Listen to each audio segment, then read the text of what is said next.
tanke ich so mal drauf. Viele Flugzeuge tanken sogenannte Avgas. Das ist auch super Benzin, allerdings mit 100 Oktan und noch Low LED, also leicht verbleit immer noch. Also wenn du ein Auto hast, das noch verbleit tanken muss, kommst du an den Flugplatz. Allerdings mit meistens über 2 Euro der Liter Sprit, schon recht teuer. Unter dieser Abdeckung befindet sich ein Fallschirm. Was? Wenn dieses Flugzeug nicht mehr fliegbar sein sollte, dann ziehen wir drinnen an den Hebel, dann macht es bumm und dann schießt der Fallschirm mit einer Rakete raus und das ganze Flugzeug hängt am Fallschirm und wir fallen zu Boden. Ernsthaft? Das Flugzeug geht kaputt, aber wir überleben. Sehr geil. Ja. Guten Morgen, hier ist der Uli. Ich wollte nur fragen, ob die Flugleitung bei euch heute besetzt ist, dass wir vorbeigeflogen kommen können. Okay, gut, dann komme ich geflogen. Ja? Von Worms in einer circa Stunde sind wir da. Das ist Delta Mike Alpha Sierra November.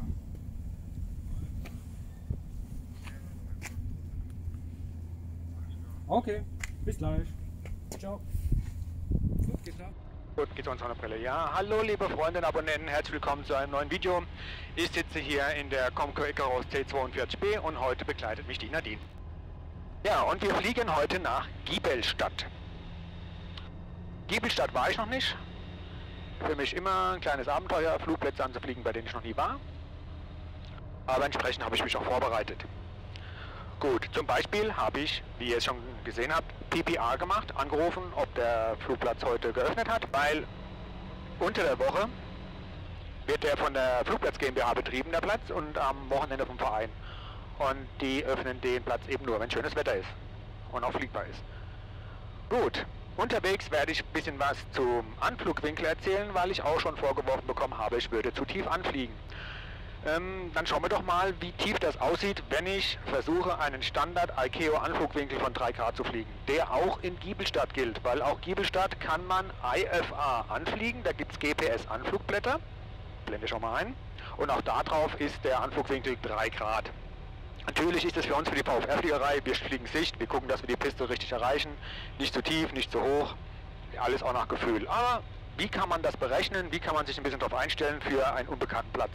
Weil jeder hat bei seinem Heimatplatz ja seine Platzrunde und weiß dann ungefähr, wo er welche Höhe haben muss, um optimal auf die Piste zu kommen.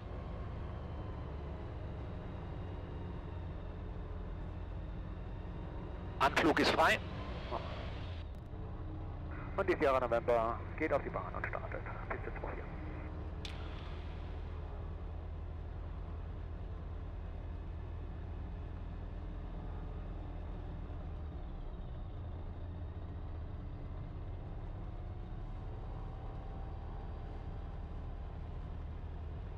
So, wir haben heute Wind aus Westen. So, Piste 2.4, Kompasscheck, Piste 2.4, jawohl, alles passt, dann alles in Ordnung, dann kann es losgehen.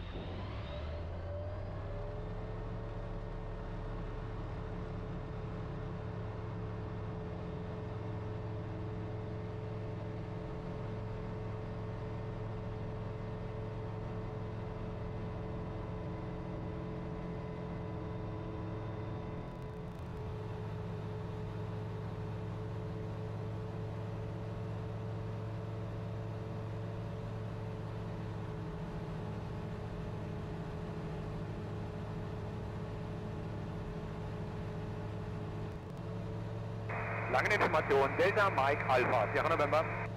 Delta Mike Alpha, Sierra November. Delta Mike Alpha, Sierra November, eine Charlie 42, gerade in Worms gestartet, 3700 Fuß, Flug nach Giebelstadt, bitte um Verkehrsinformation. Delta Mike Alpha, Sierra November, Squawk 4450, QNH 1025. Delta Mike Alpha, Sierra November, Squawk 4450 und QNH 1025. Delta Mike Alpha, Sierra November.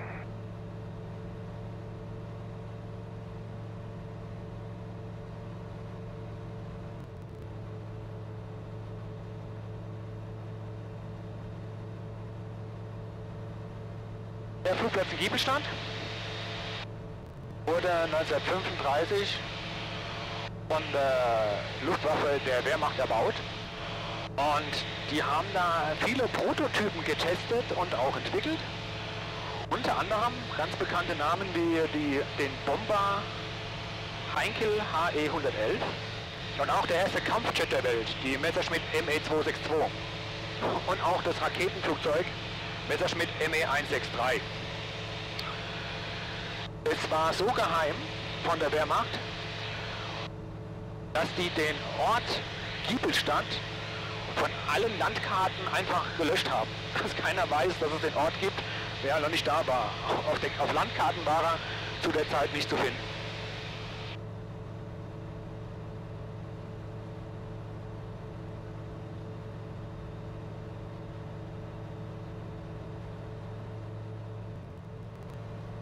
Also nach dem Zweiten Weltkrieg haben dann die US-Amerikaner den Flugplatz übernommen, haben ihn ausgebaut und die nannten das Ganze dann Giebelstadt Airfield.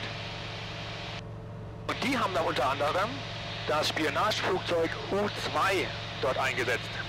Wahrscheinlich um von dort aus Spionageflüge oder Aufklärungsflüge über den Osten zu fliegen. Alles im Kalten Krieg. Ja, seit 1994 ist auch ziviler Flugbetrieb in Giebelstadt wieder geduldet gewesen von den Amerikanern. Die haben das parallel erlaubt. Aber die Amerikaner sind dann auch schon 2006 abgezogen und seitdem wird der Flugplatz nur noch zivil genutzt.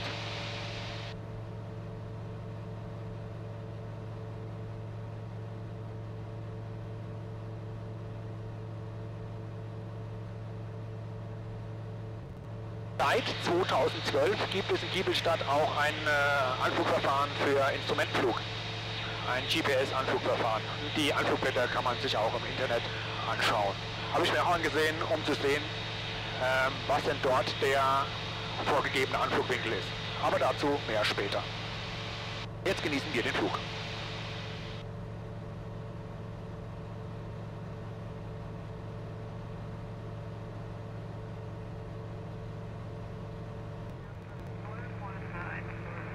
Aus wie ein riesiger Golfplatz. Das ist alles so schön angelegt. Information Delta Echo Victor Mike. Ja, hallo. So gepflegt aus. Das ist aber auch der Unterschied zum Pfälzerwald, dass hier sehr viele Wiesen gibt. Ne? Sehr viele Flächen. Deswegen hat es am Odenwald sehr viel mehr Flugplätze als im Pfälzerwald. Innerhalb des ganzen Pfälzerwaldes gibt es nämlich einen Flugplatz. Buttental-Rumbach. Will ich auch mal hinfliegen. Ist allerdings ein Segelflugplatz. Und ULs sind da erlaubt, allerdings nur nach vorheriger Einweisung mit einem Fluglehrer.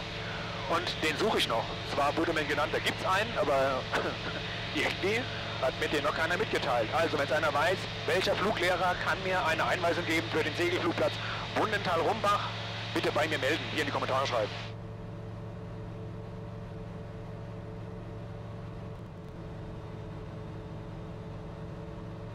Guck mal, alles grün. Alles grün. Ist hier kalt eigentlich? Ich hab kalte Füße. Dann machen wir die Heizung mal an. Motor ist warm genug, dass es da schon mal warm wird.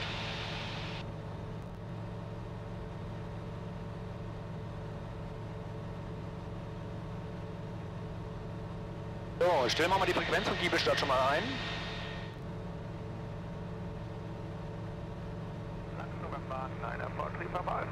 Giebelstadt Info hat die Frequenz 125,505.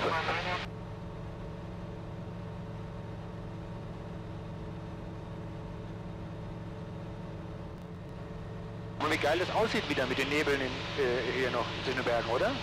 Also durch die Sonnenbrille sieht es schon mal, ja, durch die Sonnenbrille hast du mehr Kontrast. Siehst du das da? Das sieht aus wie eine ganze Nebelmaschine. Ja. Ich glaube, da brennt aber was. Oh. Oder?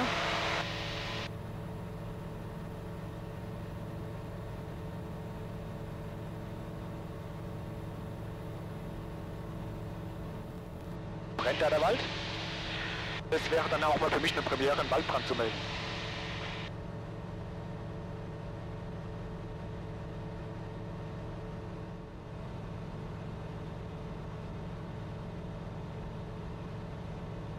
So, was haben wir denn da für eine Fernmeldetour?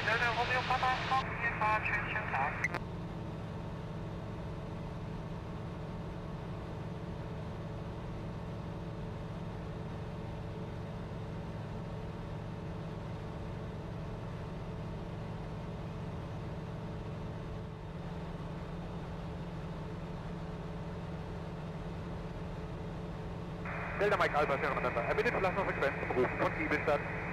Delta Mike Alpha Sierra November, Squawk VFA, tschüss. Okay, ciao, Sierra November. So, jetzt gehen wir auf die Frequenz von Flugplatz Giebelstadt und rufen mal rein. Giebelstadt Info, Delta Mike Alpha, Sierra November. Delta Sierra November, Giebelstadt Info. Die Delta Sierra November, 5 Minuten westlich vom Platz in 3500 Fuß zur Landung. Delta Sierra November, wir haben die Piste 26 in Betrieb. Piste 26, Delta Sierra November.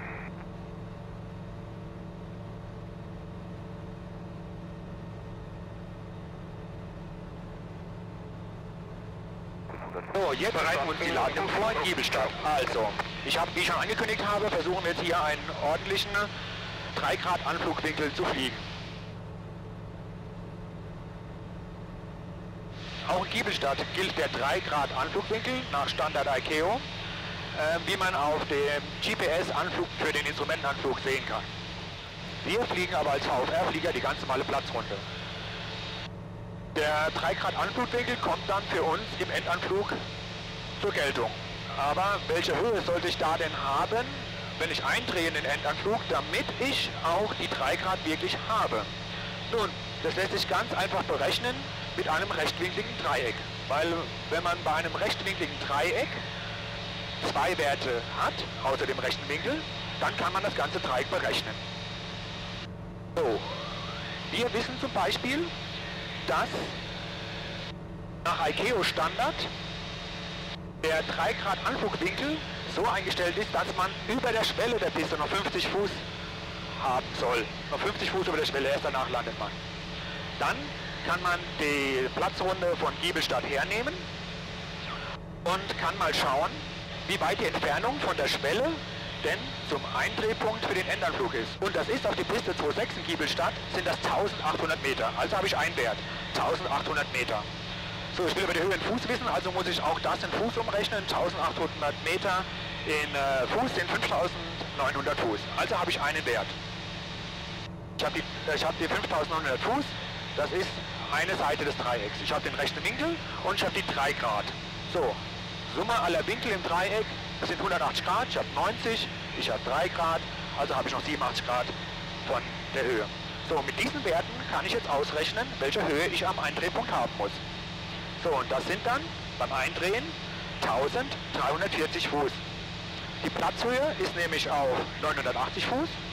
Ich nehme die 50 Fuß dazu und die 310 Fuß, die mein Dreieck hat. Da links sehen wir den Platz. Da haben wir Giebelstadt schon im Blick.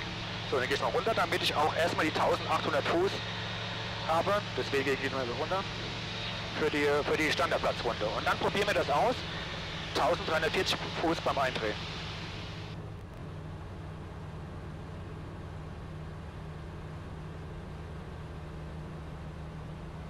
So, wir haben 1800 Fuß Platzrundenhöhe. Dann sind wir auch gleich im Gegenanflug, indem wir uns melden. 1800.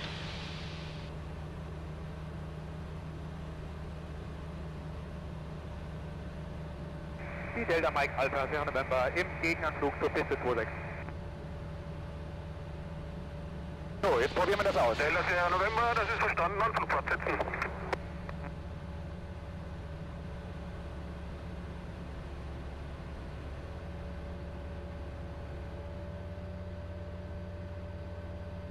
Du siehst also, es ist eine sehr große Piste da drüben, ja. So, da ist der Flugplatz Giebelstadt mit einer sehr großen Piste, davor der kleine Tower. Und da hinten dran ganz großes Solarfeld.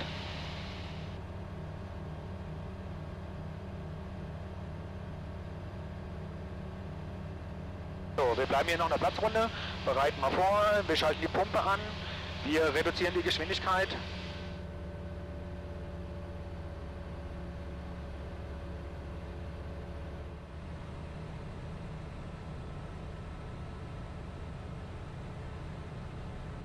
So, und jetzt sinken wir mal auf 1350 Fuß. Wir drehen jetzt ein in den Queranflug.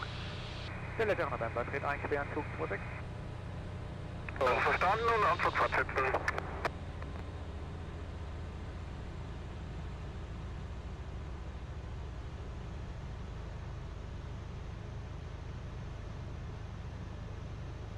So, und das müsste jetzt richtig klappen. Das klappt ja richtig gut. So, jetzt haben wir 1000, 1400, 1350. Sehr gut. Und ich drehe ein in Enderflug. Ah, das sieht doch gut aus. 2 Personen.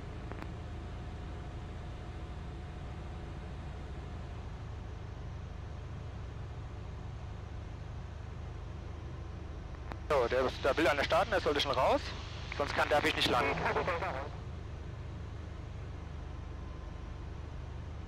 Wenn die Fälle Sachen bei Endanzug 2.6, habt die Maschine rausgelegt. Verstanden, danke. So, dann, das scheint richtig gut zu klappen mit diesem 3-Grad-Anflugwinkel. Wir kommen sehr gut rein. Also bin ich auch diesmal nicht so tief. So tief ist der 3-Grad-Anflugwinkel.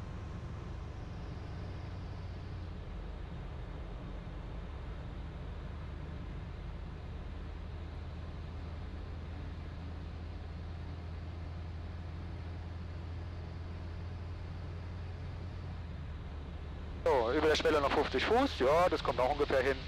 Und dann wird ausgeschwebt. Und wir landen. Gut. Am Boden.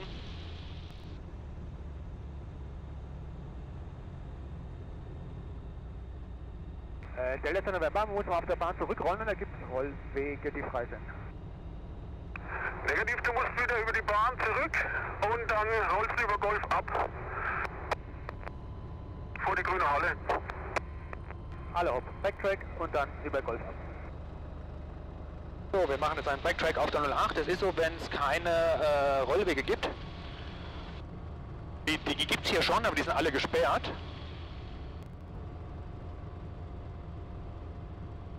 Man sieht eine echt breite Piste. Es gab sogar mal kurzzeitig die Idee, dass Ryanair von hier aus Billigflüge anbietet.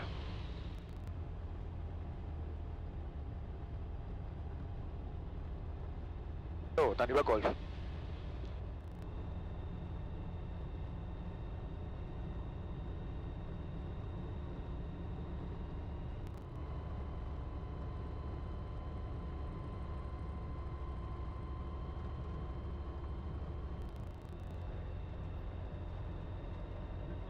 Willkommen in Giebelstadt. Schauen wir uns doch hier mal um.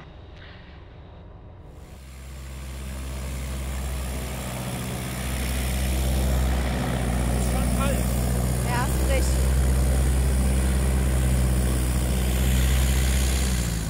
Hier ist voll viel los. Ja, ich sage ja, die Vereine, die nutzen das auch heute hier mit dem Wetter, um hier zu fliegen. Hier steht, dass er gesperrt ist, der Rollweg, also ich dürfte gar nicht hier rausrollen. Die dürfen sich nur hier in dem Bereich abstellen, aufhalten. Ich glaube, der weiße VW-Bus, das ist der Tower.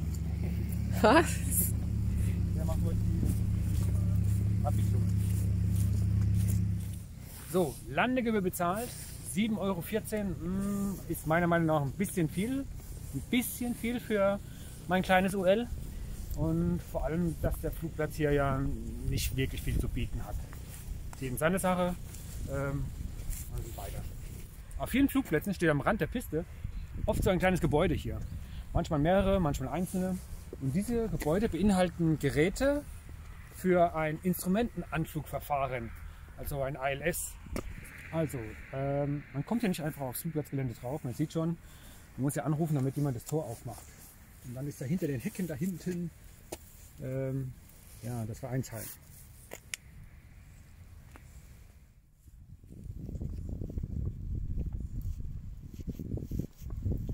Ja, zwischen Pistenbeginn und der Anflugbefeuerung geht auch noch eine Straße quer durch.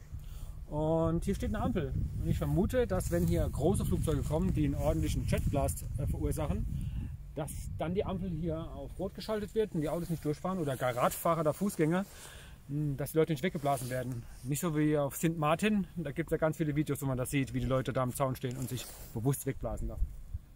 Naja, leider können wir es nicht prüfen. Heute landet kein großer Flieger. Ja, alles fit. Alles klar. Jetzt schauen wir uns mal das ehemalige Kasernengelände vom Flugplatz Giebelstadt an und mal schauen, was wir hier so entdecken. Vielleicht ein kleiner Luftblaze, wer weiß. Also da wollten wir jetzt leider rein, aber das klappt nicht. Nee, also man sieht hier, alle Tore sind versperrt. Alles zu. Aber hier ist der Eingang zum ehemaligen Militärgelände. Und da steht es auch noch. Giebelstadt Army Airfield. Und die Natur holt sich dieses Gelände schon langsam wieder zurück. Ich glaube, das ist wirklich ein Lost Place. Wenn man da ein Loch im Zaun findet, dann findet man hier lauter kleine Gebäude. Aber ich mache sowas nicht. Wenn das Tor offen stehen würde, ja, aber nicht. Also wenn das Tor jetzt offen stehen würde, dann würde ich natürlich reingehen, das Ganze erkunden, aber ich kletter hier nirgends drüber, ich krabbel hier nicht unten durch. Ich verschaffe mir keinen Zugang, nur wenn es wirklich zugänglich wäre, würde ich da reingehen. Aber es ist interessant, ich mag Lost Places.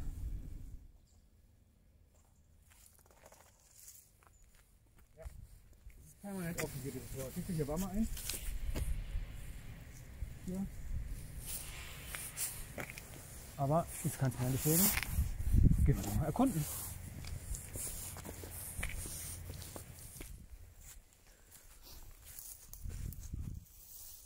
Die Levi-Strauß-Straße. Ja, auf dem Flugplatz hier gibt es die Levi-Strauß-Straße. Ob die Amerikaner das so benannt haben, ich weiß nicht. Die Geschichte übrigens zur Levi Jeans. Und zwar Goldgräber in den USA oder generell Grubenarbeiter, die brauchten Arbeitskleidung. Und dann hat eben der Herr Levi Strauß eine Arbeitshose entworfen. Und das, was wir heute alles als moderne Jeans tragen und zeitlose Jeans tragen, war ursprünglich eine Arbeitshose. Ja, also jeder, der einen Jeans trägt, hat Arbeitsklamotten an. Also, wir haben jetzt hier ein bisschen das ehemalige Giebelstadt Army Airfield erkundigt. Ja, den Flug selbst war es wert, aber wer sich hier umschauen möchte, es gibt nicht mehr viel zu sehen. Und auch zu Fuß kommt man hier nicht wirklich weit. Da muss man ganze 4 Kilometer laufen, bis man in Giebelstadt drin ist. Hier gibt es keinen Bus, hier gibt es keine Mietwagen, hier gibt es keine Mietfahrräder. Bringt euch die selbst mit. Ich hätte mir ein Taxi bestellen können, aber das lohnt nicht. Naja, vielleicht komme ich ja zufällig mal wieder vorbei und dann schaue ich mir auch mal den Ort an. Giebelstadt hat gerade mal, wie viele Einwohner Trockenhausen? Oh, 6.000? Ja, also die hat ein bisschen was über 5.000 Einwohner, hat hier Giebelstadt. Naja, jetzt laufen wir jetzt wieder zurück. Und zu essen und zu trinken gibt es hier leider auch nichts. Also kein Kaffee, kein Restaurant. Vielleicht könnte man die vom Verein fragen, ob sie uns einen Kaffee machen würden, aber wir haben noch ein bisschen Zeit. Auf dem Rückflug nach Worms gibt es den anderen Flugplatz, Waldürn, Mainbullau, Michelstadt.